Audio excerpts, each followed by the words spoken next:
Baik, selamat pagi.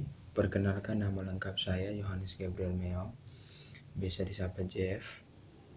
Sekarang menempuh pendidikan di Universitas Nusa Cendana, semester 2, jurusan Ilmu Politik kelas C. Dan mata kuliah dengan pengasuh mata kuliah ini Bapak Gifes Sabaat. Mata kuliahnya Pemikiran Politik Barat. Di sini saya akan menjelaskan pemikiran-pemikiran politik dari sosok seorang filsuf, seorang pemikir politik, yaitu John Locke. John Locke dilahirkan di Wellington pada tanggal 29 Agustus 1632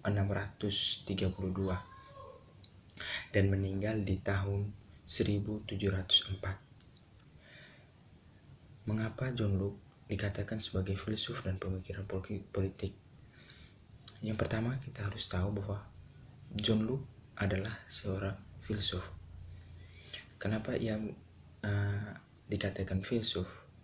Karena beliau atau sosok John Locke ini memiliki pemikiran-pemikiran yang sangat spektakuler dan sangat diakui di belahan dunia. Karena pemikiran-pemikirannya itu sangat digemari, sangat berpengaruh di Eropa dan Amerika.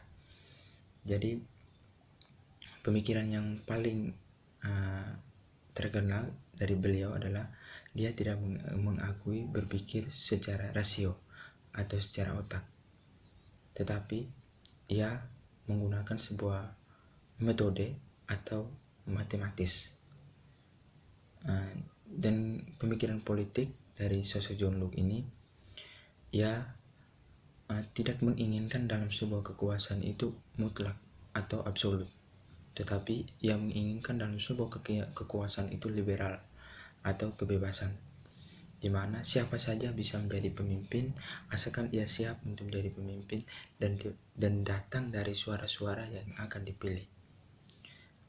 Di sini John Locke, karena keekstriman dari politik di Inggris pada tahun 1600-an waktu itu, sehingga John Locke maju sebagai revolusioner untuk membuat sebuah klaster-klaster di dalam sebuah ketatanegaraan, yang dimana waktu itu di sana ia membuat pemisahan antara legislatif, eksekutif, dan yudikatif. Kenapa? Karena memang waktu itu di Inggris tidak ada pemisahan-pemisahan antara legislatif, eksekutif, dan yudikatif, dan juga hubungan antar negara. Karena di situ John Locke dengan cara berpikir yang kritis dan revolusioner, sehingga ia membongkar segala yang terjadi dinamika dalam sebuah kenegaraan di Inggris. Dengan pemikiran-pemikiran ini dia juga mempengaruhi di beberapa benua seperti benua Amerika, di mana benua Amerika ada satu negara waktu itu yang belum terbentuk karena pemikirannya tersebut, sehingga negara itu terbentuk sampai sekarang. Anda tahu itu negara apa? Yaitu negara Amerika Serikat. Yaitu siapa yang pernah mengikuti pemikiran dari sosok John Locke tersebut, yaitu Thomas Jefferson dan kawan-kawannya.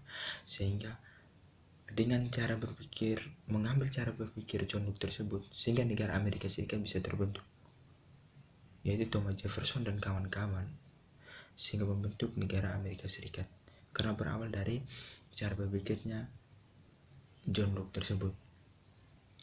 John Locke mengakui adanya sebuah demokrasi dalam sebuah negara, harus ada.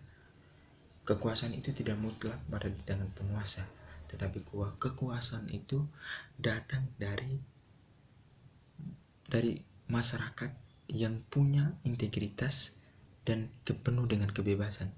Kebebasan itu adalah kodrati. Kebebasan yang diakui oleh John Locke adalah kebebasan yang datang dari Tuhan, yang diberikan dari Tuhan dan untuk manusia, dan mampu mengerjakan itu secara baik. Itu apa yang dikemukakan oleh John Locke. Memang kalau dilihat secara keseluruhan antara pemikiran John Locke ini, memang ada persis kesamaan dengan pemikiran politik dari Thomas Hobbes, yaitu menggunakan teori kontrasosial. Akan tetapi teori kontrasosial yang dimaksudkan oleh Thomas Hobbes berbeda dengan John Locke, karena Thomas Hobbes mengumpulkan bahwa kekuasaan itu mutlak atau absolut. Tetapi yang dikemukakan oleh John Locke ini berbeda. Apa yang dikemukakan oleh John Locke ini bahwa kekuasaan itu liberal, kekuasaan itu terbuka, kekuasaan itu kebebasan. Dan dalam suatu negara, ia adalah sosok demokratis, yang sangat demokratis sosok John Locke ini. Kenapa dia sosok demokratis? Karena dia mencoba waktu itu, karena keabsolutan atau sistem politik yang dianut di Inggris waktu itu memang sangat-sangat seperti zaman Orde Baru kalau di Indonesia waktu itu, sangat totaliter, boleh dikatakan seperti itu. Tetapi dengan pemikiran John Locke ini yang revolusioner, sehingga dapat merubah tatanan politik atau dinamika politik yang terjadi di Inggris, sehingga beliau sangat mempengaruhi beberapa, misalnya revolusi Prancis dan juga di revolusi Amerika Serikat.